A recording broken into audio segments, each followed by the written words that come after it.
Thank you for joining me once again. Today I am going to start the reading of a new book, and this is a book about breathing. It's a short book, so it won't be as long as the others. It's thin, okay? And I say in advance, please forgive me for any mispronunciation of words, for some of these words are in Hindu, but they also do give an English translation of what that word means. So the title of the book is The Hindu Yogi Science of Breath by Yogi Ramacharaka. Relax with Yoga by author Liebers, 2 books in one for a complete yoga practice. I did get this book off of Amazon, okay? So I feel it's important enough to share, so I will read it. So let's get started. Sit back, enjoy, and receive new knowledge for yourself. Chapter 1, Salam.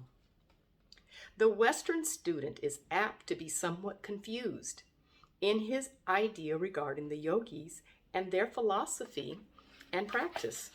Travelers to India have written great tales about the hordes of fakirs, mendicants, and mountebanks who infest the great roads of India and the streets of its cities, and who impudently claim the title yogi. The Western student is scarcely to be blamed for thinking of the typical yogi as an emancipated, fanatical, dirty, ignorant Hindu who either sits in a fixed position until his body becomes ossified, or else holds his arms up in the air until it becomes stiff and withered and forever remains in that position, or perhaps clenches his fists and holds it tight until his fingernails grow through the palms of his hands. That these people exist is true, but their claims to the title yogi seems as absurd to the true yogi as does the claim to the title doctor on the part of a man who pares one's corns seems to the eminent surgeon, or as does the title professor as assumed by the street corner vendor of worm medicine seems to the president of Harvard or Yale. There have been for ages past in India and other Oriental countries men who devoted their time and attention to the development of man physically, mentally, and spiritually. The experience of generations of earnest seekers has been handed down for centuries from teacher to pupil. And gradually, a definite yogi science was built up. To these investigations and teachings was finally applied the term yogi, from the Sanskrit word ug, meaning to join. From the same source comes the English word yoke, with similar meanings. Its use in connection with these teachings is difficult to trace, different authorities giving different explanations, but probably the most ingenious is that which holds that it is intended as the Hindu equivalent for the idea conveyed by the English phrase getting into harness or yoking up, as the yogi undoubtedly gets into harness in his work of controlling the body and mind by the will. Yoga is divided into several branches, ranging from that which teaches the control of the body to that which teaches the attainment of the highest spiritual development. In the work, we will not go into the higher phases of the subject, except when the science of breath touches upon the same. The science of breath touches yoga at many points, and although chiefly concerned with the development and control of the physical, has also its psychic side and even enters the field of spiritual development. In India, there are great schools of yoga comprising thousands of the leading minds of that great country. The yoga philosophy is the rule of life for many. The pure yogi teachers, however, are given only to the few. The masses being satisfied with the crumbs which fall from the tables of the educated classes, the Oriental custom in this respect being opposed to that of the Western world. But Western ideas are beginning to have their effect even in the Orient. And teachings which were once given only to the few are now freely offered to any who are ready to receive them. The East and the West are growing closer together, and both are profiting by the close contact, each influencing the other. The Hindu yogis have always paid great attention to the science of breath, for reasons which will be apparent to the student who reads this book.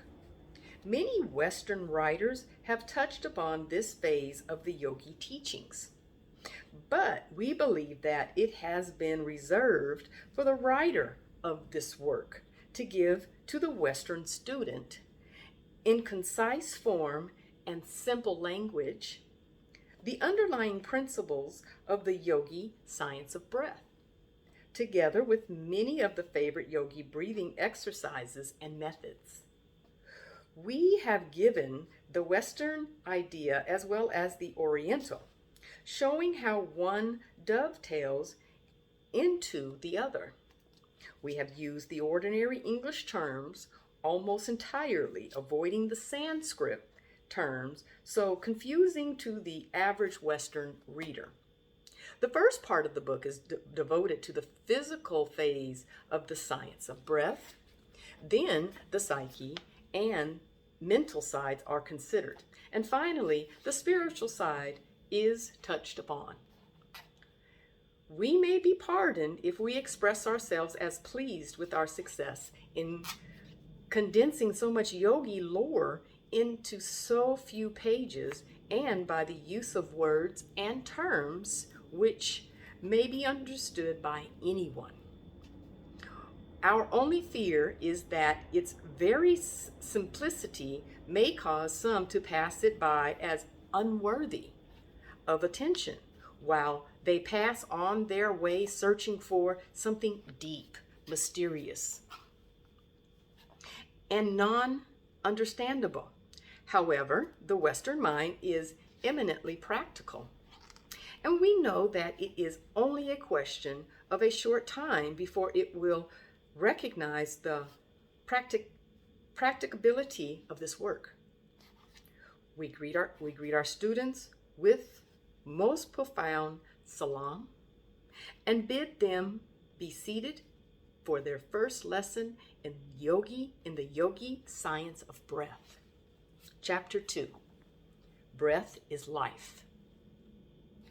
Life is absolutely dependent upon the act of breathing. Breath is life. Differ as they may upon details of theory and terminology, the Oriental and the Occidental agree upon these fundamental principles. To breathe is to live, and without breath, there is no life. Not only are the higher animals dependent upon breath for life and health, but even the lower forms of animal life must breathe to live. And plant life is likewise dependent upon the air for continued existence. The infant draws in a long, deep breath, retains it for a moment to extract from it its life-giving properties, and then exhales it in a long wail, and lo, its life upon earth has begun.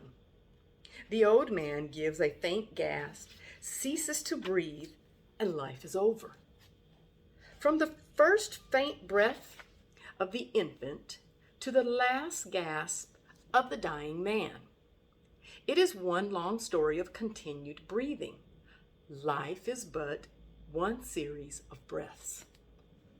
Breathing may be considered the most important of all functions of the body, for indeed all the other functions depend upon it.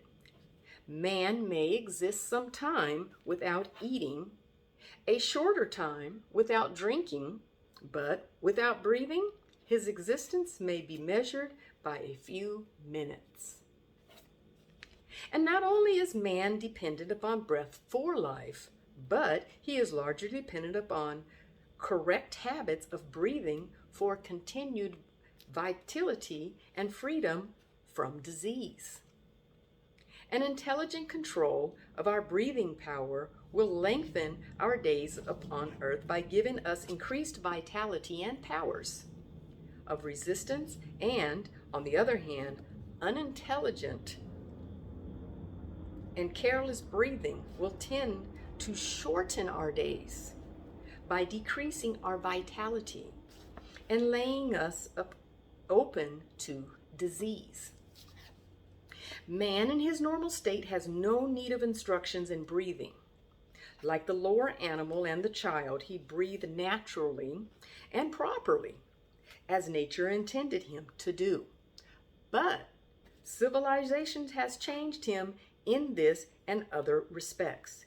He has contracted improper methods and attitudes of walking, standing, and sitting, which have robbed him of his birthright of natural and correct breathing. He has paid a price for civilization. The tribesman today breathes naturally unless he has been contaminated by the habits of civilized man. The percentage of civilized men who breathe correctly is quite small, and the result is shown in contracted chest and stooping shoulders, and the terrible increase in diseases of the respiratory organs, including that dread monster, constipation, the white scourge. Eminent authorities have stated that one generation of correct breathers would generate the race, and disease would be so rare as to be looked upon as a curiosity. Whether looked at from the standpoint of the Oriental or Occidental, the connection between correct breathing and health is readily seen and explained. The Occidental teachings show that the physical health depends very materially upon correct breathing. The Oriental teachers not only admit that their Occidental brothers are right, but say that in addition to the physical benefits derived from correct habits of breathing, man's mental power, happiness, self-control, clear-sightedness, morals, and even his spiritual growth may be increased by an understanding of the science of breath.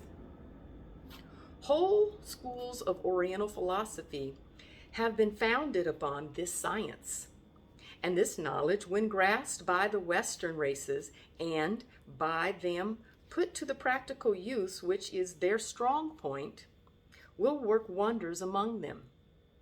The theory of the East, wedded to the practice of the West, will produce worthy offspring. This work will take up the yogi science of breath, which concludes not only all that is known to the Western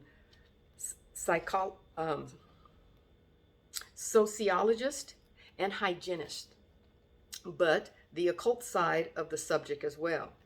It not only points out the way physical health along the lines of what Western scientists have termed deep breathing, etc., but also goes into the less known phases of the subject and shows how the Hindu yogi controls his body, increasing his mental capacity, and develops the spiritual side of his nature by the science of breath.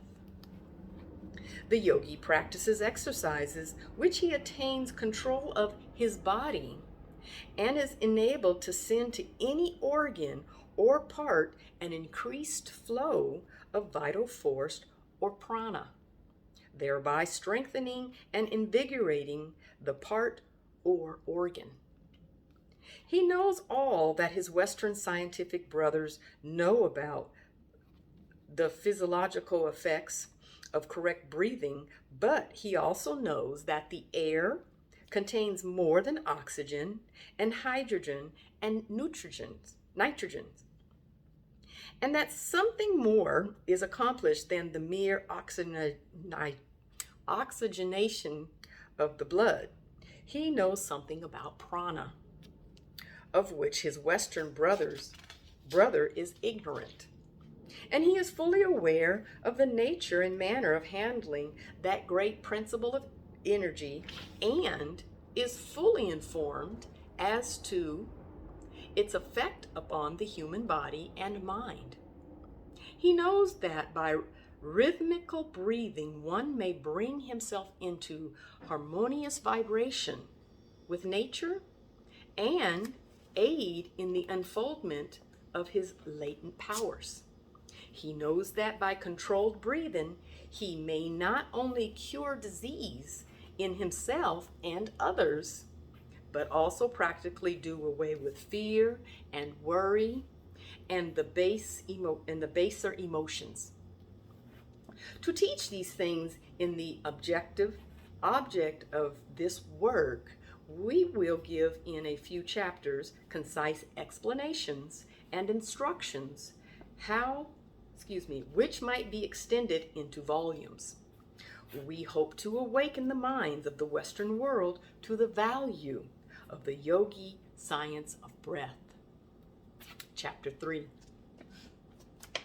The exoteric theory of breath. In this chapter, we will give you briefly the theories of the Western scientific world regarding the functions of the respiratory organs and the part in the human economy played by the breath. In subsequent chapters, we will give the additional theories and asserted facts of the Oriental school of thought and research. The Oriental accepts the theories and the facts of his Western brothers, which have been known to him for centuries, and adds thereto much that the latter do not now accept, but which they will in due time discover, and which after remaining they will present to the world as a great truth. Before taking up the Western idea, it will perhaps be better to give a hasty general idea of the organs of respiration. The organs of respiration consist of the lungs and the air passages leading to them. The lungs are 2 in number and occupy the pleural chamber of the thorax and 1 in each side of the median line, being separated from each other by the heart, the greater blood vessels, and the larger air tubes. Each lung is free in all directions except at the root, which consists chiefly of the bronchi, arteries, and veins connecting the lungs with the trachea and heart. The lungs are spongy and porous, and their tissues are very elastic. They are covered with a delicately constructed but strong sac known as the pleural sac, one wall of which closely adheres to the lung, and the other to which the inner walls of the chest, and which secretes a fluid which allows the inner surfaces of the walls to glide easily upon each other in the act of breathing. The air passages consist of the interior of the nose, pharynx, larynx, windpipe, and trachea, and other bronchial tubes. When we breathe, we draw in air through the nose, in which it is warmed by contact with the mucous membrane, which is richly supplied with blood. And after it has passed through the pharynx and the larynx, it passes into the trachea or windpipe, which subdivides into numerous tubes called the bronchial tubes, bronchia, which in turn subdivide into and terminate in minute subdivisions in all the small air spaces in the lungs, of which the lungs contain millions. A writer has stated that if the air cells of the lung were spread out over an unbroken surface, they would cover an area of 14,000 square feet. The air is drawn into the lungs by the action of the diaphragm, a great, strong, flat, sheet-like muscle stretched across the chest, separating the chest box from the abdomen. The diaphragm's action is almost as automatic as that of the heart, although it may be transformed into semi-voluntary muscles by an effort of the will.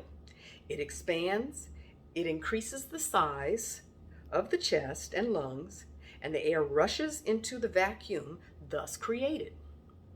When it relaxes, the chest and lungs contract, and the air is expelled from the lungs. Now, before considering what happens to the air in the lungs, let us look a little into the matter of the circulation of the blood.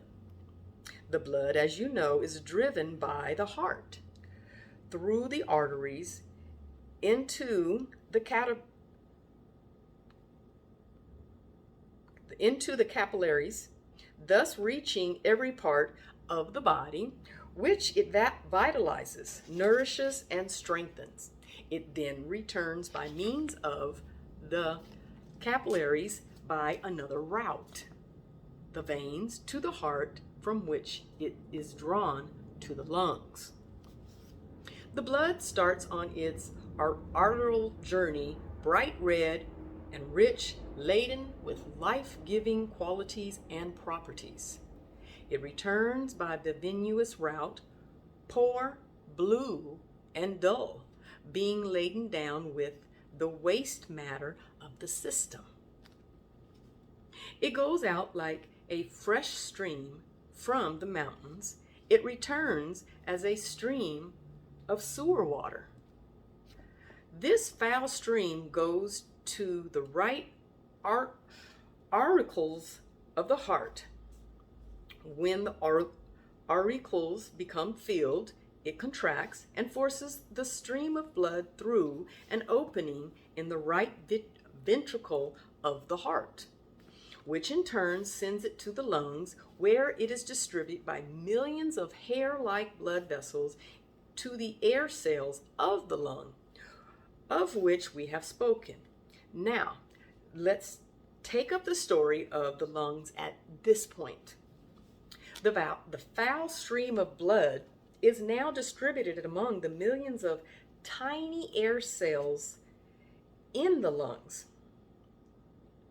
A breath of air is inhaled, and the oxygen of the air comes in contact with the impure blood through the thin walls of the hair-like blood vessels of the lungs, which walls are thick enough to hold blood, but thin enough to admit oxygen to penetrate them.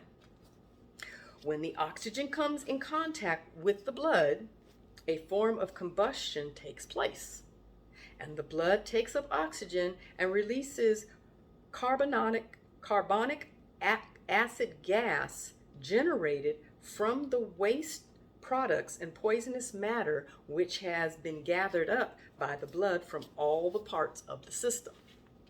The blood is thus purified and oxygenated, is carried back to the heart, again rich, red and bright, and laden with life-giving properties and qualities. Upon reaching the left auricle of the heart, it is forced into the left ventricle, from whence it is again forced out through the arteries on its mission of life to all parts of the system. It is estimated that in a single day of 24 hours, 35,000 pints of blood traverse the capillaries of the lung, the blood corpuscles passing in single file and being exposed to the oxygen in the air on both of their surfaces. When one considers the minute details of the process alluded to, he is lost in wonder and admiration at nature's infinite care and intelligence. It will be seen that unless fresh air in sufficient quantities reaches the lungs, the foul stream of venous blood cannot be purified. And consequently, not only is the body thus robbed of nourishment, but the waste products which should have been destroyed are returned to the circulation and poison the system, and death ensues. Impure air acts in the same way, only in a lessened degree. It will also be seen that if one does not breathe in a sufficient quantity of air, the work of the blood cannot go on properly.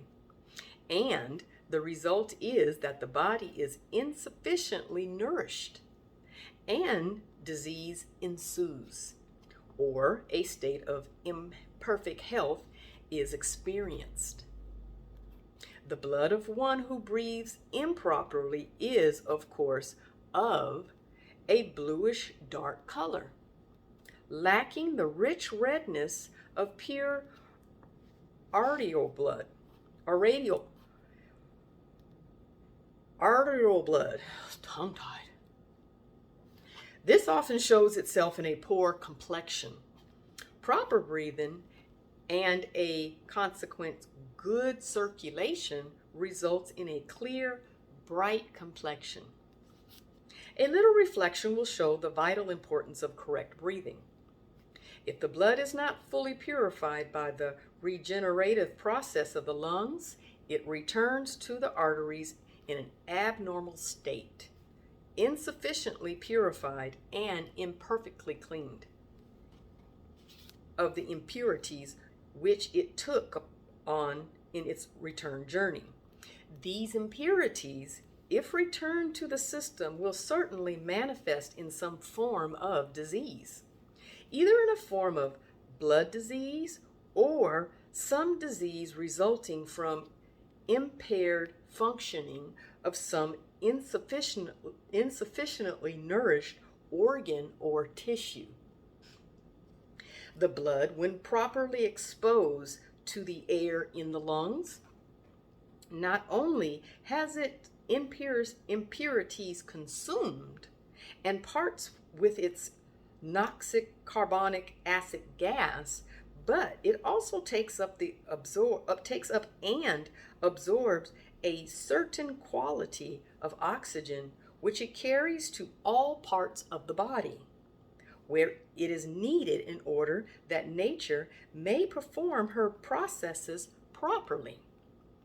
When the oxygen comes in contact with the blood, it unites the hemoglobin of the blood and is carried to every cell, tissue, muscle, and organ, which it invigorates and strengthens, replacing the worn-out cells and tissue by new materials, which nature converts to her use.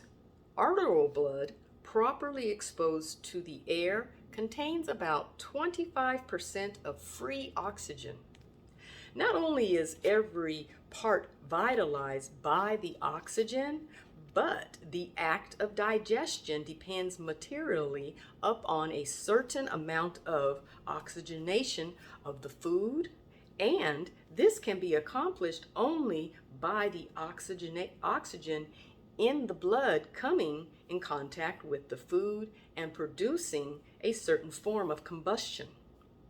It is therefore necessary that a proper supply of oxygen be taken through the lungs. This accounts for the fact that weak lungs or poor digestion are so often found together. To grasp the full significance of this statement, one must remember that the entire body receives nourishment from the food assimilated, and that imperfect assimilation always means an imperfectly nourished body. Even the lungs themselves depend upon the same source for nourishment.